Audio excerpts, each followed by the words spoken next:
My husband and I with our kids recently moved to a new city. It wasn't completely new to me as I had grown up in the surrounding areas. The move was hell with our toddlers and I knew they must have been having a difficult time. However, my husband and I just wanted to get everything unpacked in the new house before anything else. We made sure to unpack the kids' toys first. After all the unpacking, the kids were beyond restless. We had a hell of a time just keeping them from breaking some of the stuff during unpacking. You know, because kids don't want their toys, they want boxes and anything that isn't theirs. Needless to say, we were all a little restless and a bit agitated. I immediately thought we should take them to a park or meet some of the other kids in the area. I remembered when I was a kid there was a park in town that was just amazing. In my memory, it looked like a giant castle, the same size as a 2-story house and had all sorts of extra swings, tire tunnels, etc. I tell my husband and I look up directions and we get in the car and head off to the park. The closer we get, I start to notice how some of the neighborhoods were in some state of disrepair. This area had been hit hard by hurricanes in the early 2000s and it seemed quite a few had not been able to repair their houses, thus the decline of the neighborhoods. I felt bad to see such a nice area become so broken down until we had to stop at a red light before the park. An older woman was standing at the bus stop on the other side of the road of the driver's side. Her clothing was a bit ragged and at first it pulled at my heartstrings enough to ask my husband to let the driver window down so I could ask if she needed some water or something. It's hot as hell down here even in spring and I've worked with the homeless before. My husband was resisting while I was thinking I should tell her that she could get free water at most fast food joints, when she starts screaming and pointing directly at us saying something about stupid cunt. It was a bit intelligible because my husband never actually rolled down the window. Well, of course I'm uncomfortable because I know a lot of homeless are mentally unstable if not worse. I'm with my family and my husband decides that now is not the time and place for my soft heart to help someone. I agree, looking back at my kids who completely ignored the scene and were excited about the park they could see. We get to the park and just like the neighborhood surrounding it, it was crap. My husband and I aren't stupid and we take turns when going to the parks to check the playground equipment and surrounding play area for anything harmful. It might sound like we are paranoid, but I can't tell you how many times we've actually found some really crazy stuff. Surprisingly and thankfully, my husband came across nothing and so I start explaining the rules to my kids before we get outside. We aren't too overprotective, we want them to have a bit of independence within eyeshot, but they are only 2 and 4. My husband also checked to see if he could see the woman, but the bus had stopped and after it had left, she was no longer there. We get out and we decide we are going to shadow the kids today to keep an extra close eye on them. Well, my son loves the swings, so after a quick game of chase, we head for the swings. We were there for a few minutes, counting, talking about the sky and such. I looked around to see where my husband and daughter were when suddenly through one of the tunnels comes that older woman. Well, it scared the shit out of me. She crawled out in a weird way and she was talking in a raspy voice the entire time. I decide it's time to leave and get my son out to find my daughter and husband. Well, about this playground, the interior of the castle has all the towers and swing sets with a wooden castle gate surrounding it. Safety for the kids since there is a major street right next to the park. So as you guess, we're blocked by this woman who is coming towards the swings with her head bent down still mumbling. I put myself between my son and her before we passed and just as we're about to pass, she jerks her head up and begins to scream at us. I scoop my son up, still blocking him from her. I start to run towards the exit. I shout for my husband and feel my shirt being pulled back. Luckily, my husband was already coming towards us with my daughter after hearing the scream. Out of instinct, I jerk away and reach for my pocket that has a small can of pepper spray and hold it up until we can all get away safely. My husband takes the kids. He knows that I know what to do and how to protect myself. I'm facing the parking lot and see my husband has gotten the kids in the car. Luckily, she decided to wait for some reason until my kids were out of earshot to threaten my family. She seemed particularly keen on threatening to kill my kids, which internally makes me want to do horrible things to her. However, I stay neutral, refusing to give a reaction. This woman is obviously hostile. I'm gently talking to her, explaining I'm not here to hurt her and ask if she has any family or if she lives around the area. She completely ignores it and continues on with her incoherent rambling with threats intermingled. I refuse to pepper spray her because she hasn't really physically hurt me and she's keeping her distance now. My husband apparently called the police because as we were at a standstill for a few minutes, 2 cruisers pulled up. They pull up next to my husband, who points them in our direction. They come over and take her away. She doesn't even struggle. My husband had moved away at this point so the woman wouldn't be able to see our car as she was being arrested. So I wait while they get her in the car. Before she gets in, I see her glance to her left and squint. I come out of the playground with another officer from the other cruiser and she's looking at our car, which is parked by some trees. I look back as they're putting her in and she's mumbling quietly, trying to get another view of our car. As I'm giving a statement, I let the officer know my fears about her getting too good of a glimpse of our car. He just shrugged, cause what can you do, you know, and let me know that they keep a good eye on the park.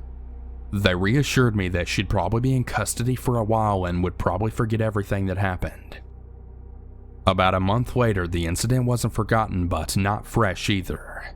We never go to that park anymore, just in case. One day I'm in front of our house with the kids, showing them how to pull weeds from the garden. We're having a good time getting dirty when I hear a woman shouting angrily about a block away. I stand up and, staying calm, tell the kids we need to take a water break. We brush off and as we're going inside, the yelling gets closer. I turn and look at the crossroad on our street and sure enough, it's that woman. She now has a shaved head. That's not terribly important, but I can't shake that part. I get the kids inside and she comes to stand by our house on the road. She starts screaming and I can barely make out anything. However, I do hear her say that she found us now, she won, and now it's her turn. I obviously call the police, but as I'm on the phone, she sprints off. I let the dispatcher know which way she's heading, but refuse to go outside and keep watch. An officer arrives to make sure we're safe and stays in our neighborhood until the end of his shift, just to make sure everything is okay. A week or so passes without incident, but I still refuse to bring the kids out front just in case. Our backyard is fenced, so that feels safe enough. The next weekend, we're all outside just relaxing when we hear banging on our front door. It was so loud we could hear it from our backyard. My husband takes over at this point and goes inside to grab his gun and check the door. I gather the kids close, but don't go inside just in case there's an altercation. The knocking stops and I figure my husband is dealing with it. I keep a hold of the kids by telling them a story when suddenly I see hands above our wooden fence.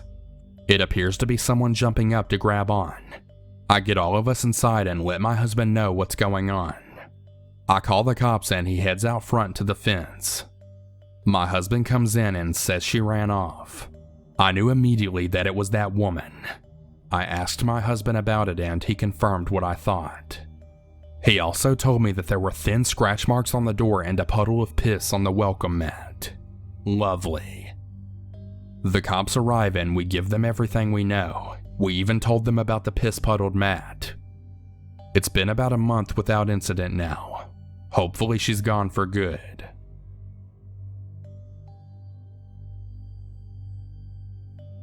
This happened a long time ago when I was about 5 or 6 years old.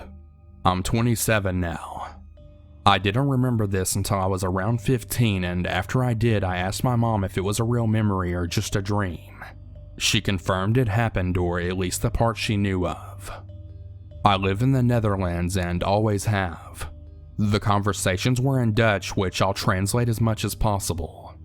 As a kid, I lived in a quiet neighborhood with around 100 houses. It was set up in sort of a big circle with only one way for cars to enter and only 2 other ways to enter by foot or bicycle. We lived on the part of the circle closest to the car entrance, which we called the front street. The other side of the circle we called the back street. On the back street side, there was a small playground which could be easily seen from the houses there. It had 2 swings on this T-shaped blue swing set, a yellow climbing tool shaped like a snail, and a small football field with 2 goals. I was allowed to play outside on my own, but wasn't allowed to go to the back street by myself.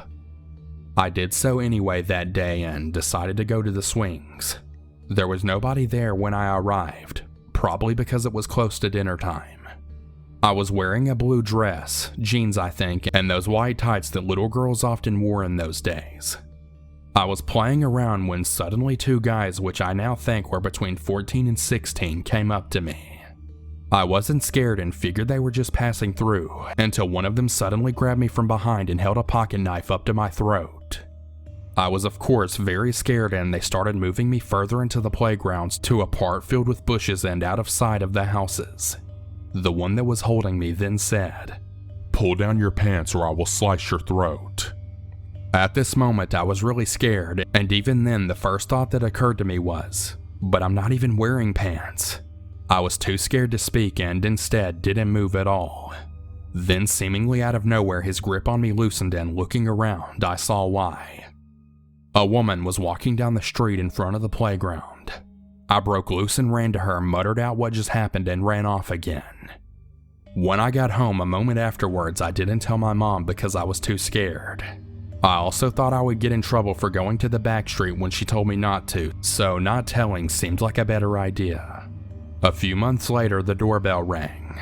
I opened the door to a woman about my mom's age and a boy. One of the two boys from that day. I didn't say anything to them, left the door open, and ran to my mom. I said to her, "That's him." She had no idea what I was talking about, so I quickly explained. She confronted them, the boy and apparently his mother, but of course denied. As my mom couldn't be fully sure, she didn't follow up on it. All in all, I think I'm very lucky for having gotten off so easily and not realizing what kind of situation I had been in until many years later. I'm really glad nothing bad happened to me.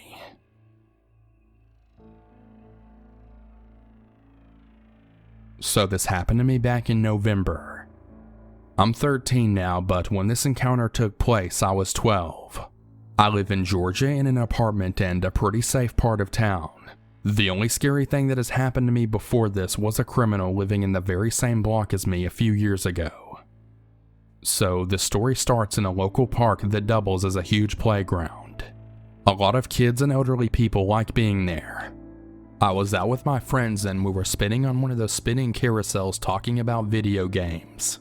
Suddenly I spotted an old man and didn't think much of it since a lot of elderly people like to hang around there, but I had a weird gut feeling about him. He was making me feel what I can only describe as unsafe. But I thought it was just the spinning carousel giving my brain a hard time because I am always dizzy after that ride and stopped paying attention to him. A few minutes later, me and my friends decide to leave the park because we were getting bored. While we were walking, I see that same man. This time his stare is fixated on my best friend. We don't think much of it and keep walking. We get close to him and he quickly steps in front of us and says, "Hey kids." My first thought was that he was going to ask us for directions, because that happens a lot in the part of town I live in. Many people are often confused about where to go. He follows it up with, "Would you happen to want some of my goodies?" Being the idiot I am, and instead of walking away, I ask, "What goodies?" He goes silent and starts staring at me, and after a few moments of more silence, he says, "Some of these here drugs. You want some?" He then opens his coat wide open and reveals pockets full of tiny Ziploc bags filled with powdery substances. My friend quickly and silently says, "No thanks," and we start speed walking towards my house. And my friends live in the same block and building just one door away from mine on the 5th floor. He then starts following us in a rather quick manner and almost shouts, "What about some candy? I got some candy too. What about that?" At this point, me and my friend start darting towards our block, not even looking either way while running across the road. Luckily, there were no cars around, and once we got to our block, we felt much safer. There were a few people sitting there on benches and everyone in the block knew us, so if this old man tried anything, we knew we would be safe. I told my parents everything that happened the moment I got home. They called the cops, and to this day, the guy has yet to be found.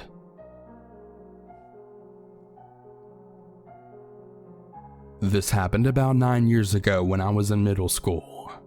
I had totally forgotten about it until my friend brought it up yesterday. In 7th grade, my best friend and I would walk down to her family's restaurant after school. It was about 4 blocks from the school, not a long walk at all. Between the school and restaurant there was a public park with a playground. Only kids from the school would hang out there. Sometimes when the weather was nice, we would hang out at the park. If we were there for more than an hour, usually her uncle would come to check on us. We did this for most of the school year. Around March, a strange man started showing up around the park trying to talk to girls and asking them about the school or things they like to do. He did this for a couple of weeks, then disappeared. We never really thought much of it. Then one day it was just my friend and I at the park and he shows up. He starts talking to my friend, trying to get her to go with him somewhere. She keeps telling him no. He grabs her arm and tries to pull her along. We both scream for him to let her go. Her uncle was on the way to check on us and he heard us scream. We can see him running towards us. He tackles the guy and tells us to run to the restaurant. We go and we tell her mom what happened. Her mom calls the cops, but the guy hit her uncle and got away. The cops unfortunately never found him and told us if anything else seemed suspicious to call them. I have no idea what triggered this memory from when I was 11. I was sitting in the living room talking or watching TV or something a few years back, and it suddenly just popped back into my memory. I lived half of my life in Northern Virginia. My old elementary school, where my younger siblings still attended, had an open playground after all school functions were over on weekends and during the summer. There was also a nearby rec center which was closer to the old playground than the new playground. The summer after my 5th grade year, 1999, is when this happened. My mother worked on the garden in front of the school, and with it being summer, she had a decent amount of work to do. We lived pretty close by, so we would go with her to play on the playground and I would ride my bike around. My brother would have just finished 3rd grade, so he could play with the other kids since I was usually nearby, and my youngest sister would have just finished with kindergarten, thus staying with my older sister on the playground or with my mom while she worked in the garden. So I'm riding my bike around, staying on the sidewalk closer to the school, because it was one of those older bikes that you had to pedal backwards to stop, so it wasn't very good on grass or even dirt. Anyway, I'm in front of a section of the school where there's a set of double doors, and the doors are set a ways into the wall so that if you're right in front of them, there is a short wall on either side before you can turn a corner and you can walk down the rest of the building. Note that my mom is close to the entrance of the school, and while she can see the playground and the length of the side of the building, she can't see the area I am speaking of, and I'm pretty sure there's more than one set of doors on this side. I've just gotten to this area where I'm pretty sure there is a water fountain on one of these walls because I can't think of another reason I would be there, and this man walks up to me. He starts talking to me. I start to look at him, noticing the large dark sunglasses, and realize he has his penis out. Being embarrassed that I'm seeing this man peeing, I turn away, but I can see his reflection in the windows on the doors. I don't really understand why he's shaking himself or why his voice is sounding so funny, but I don't really think anything of it. I'm extremely uncomfortable but still answering his questions because he's an adult and I don't want to be rude. I finally gather the courage to hop on my bike and ride away as he is not that close to me, but I don't say anything to my mom because I'm extremely embarrassed.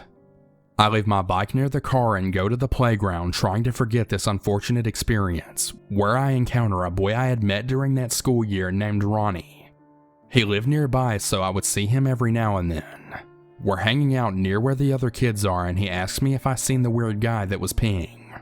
I told him I had, and we talked about how weird it was. As far as I know, he never mentioned this to his parents either. For some reason, we both thought he was peeing, despite Ronnie being a year older than I was. Considering our comprehensive sex ed class and the fact that Ronnie was at that age when most boys are discovering themselves, we really should have known better, but as far as I know, no one on the playground got hurt and none of my siblings ever saw him. The fact that I didn't see any pee should have also been an indicator, but I was really embarrassed about it and wanted to just push it out of my memory. Fast forward to around 2009 and I suddenly and inexplicably recall this occurrence. I tell my mother about it, and being older and much less naive now, I know exactly what he was doing. Still remembering exactly how he stood and everything. My mother was shocked and expressed a wish that I had told her, but doesn't remember anything in the news about a man being caught there or any children disappearing or reporting anything. So we assumed that nothing beyond him masturbating in public happened. I don't recall ever having seen him again, though I'm sure seeing him peeing at a playground more than once would make me tell someone.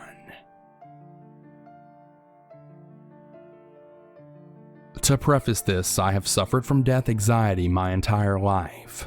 Whether it stemmed from early exposure to death in media or the early deaths of my own family members, I don't know, but I was and am obsessed with it.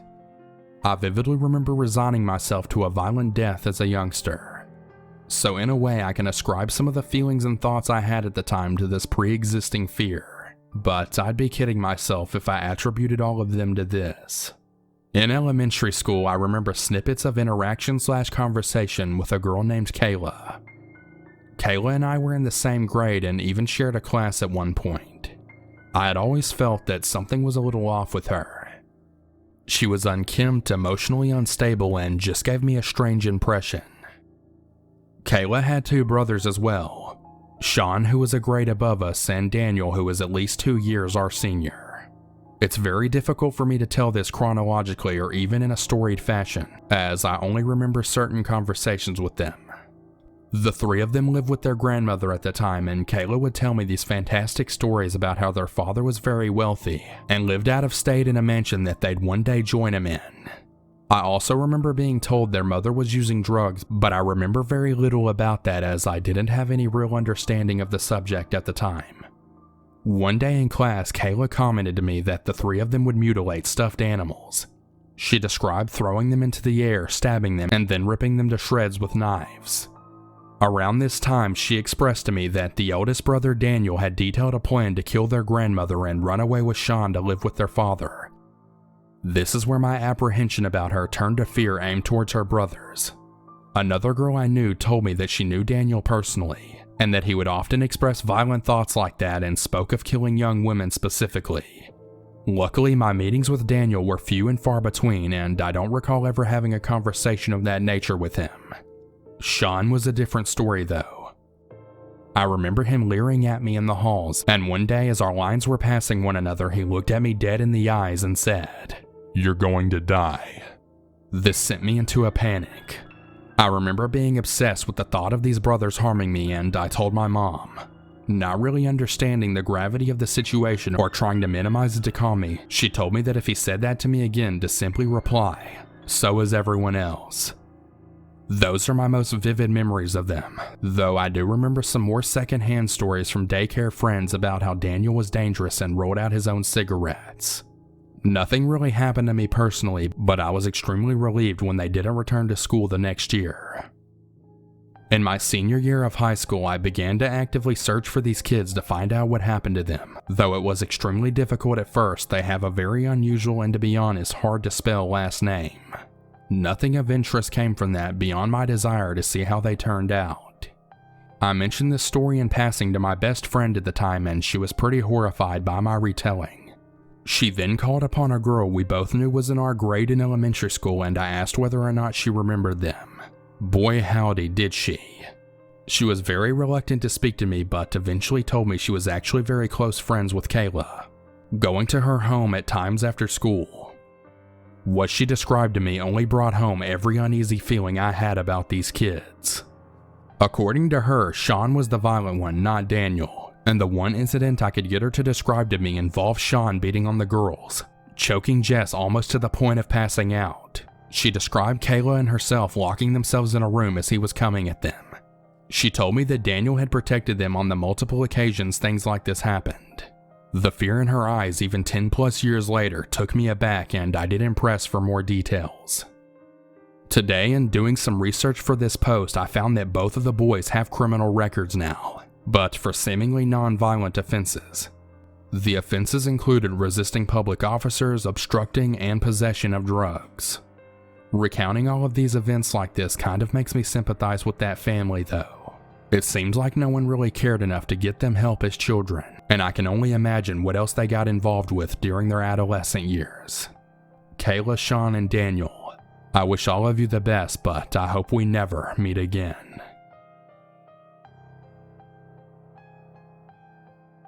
When I was 13 and 14 years old, I spent a lot of time at a particular friend's house. Jennifer lived on a long stretched out dirt road in the woods with only a few neighbors spaced out far away from each other. The main road that Jennifer's neighborhood was on had another neighborhood just across from hers. This neighborhood was a pretty large subdivision with a lot of kids that we knew, so we visited it pretty often during the summer to hang out at the pool and playground. Me and my friends started getting pretty rebellious, so late at night when Jennifer's parents fell asleep, we'd sneak out of the back door and walk to the lake. Once we got brave enough, we walked to the neighborhood across the street, walking down the main road. We did this a few times together, and one night we brought along another friend. Me, Jennifer, and our friend Amber walked down the road and on our way to the neighborhood playground. Walking through the subdivision, we were noisy, laughing and shushing each other. We made it to the playground at around 1 to 2 in the morning and swung on the swings talking to each other. It's important that I stress that at this time our parents had warned us about a man that was abducting young girls around our age early in the morning from the bus stops. The investigation was ongoing, so children were being warned to be careful and if we saw anyone suspicious to tell someone. As Jennifer and Amber continued to talk to each other, I was getting a little nervous about being out so late, thinking about the walk back home. I started to calm down and took a look at our surroundings. Across from us on the swings were 3 small trees grown in a row with about 5 feet of space between them. The streetlights still illuminated the whole neighborhood and park enough to see what was going on around us. As I had my attention in that direction, the silhouette of a very tall man begins walking behind each tree. I can only assume it's to get a better view of us, and that if this person knew the playground wouldn't be empty this late at night, they had to have been watching us on previous nights when we visited, or that they'd began following us at some point on our way. After clearly seeing the man, I whispered to my friends that we needed to go and that it was getting late. Thankfully, neither of them protested. The tension of knowing that we weren't alone was heavy and all of us grew uncomfortable, even though I had been the only one to see that someone was with us.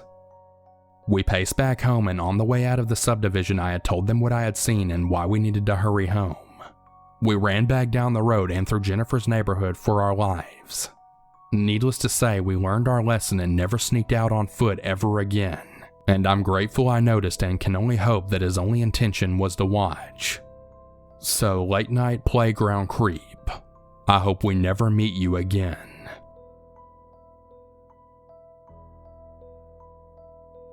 This happened just 30 minutes ago. I just got home as I'm typing this. I was walking home from my friend's house as I usually do. Usually I walk home at around 12 a.m. to 1 a.m. if I stayed out later to hang out. But today I needed to come home early. This happened near the end of my walk.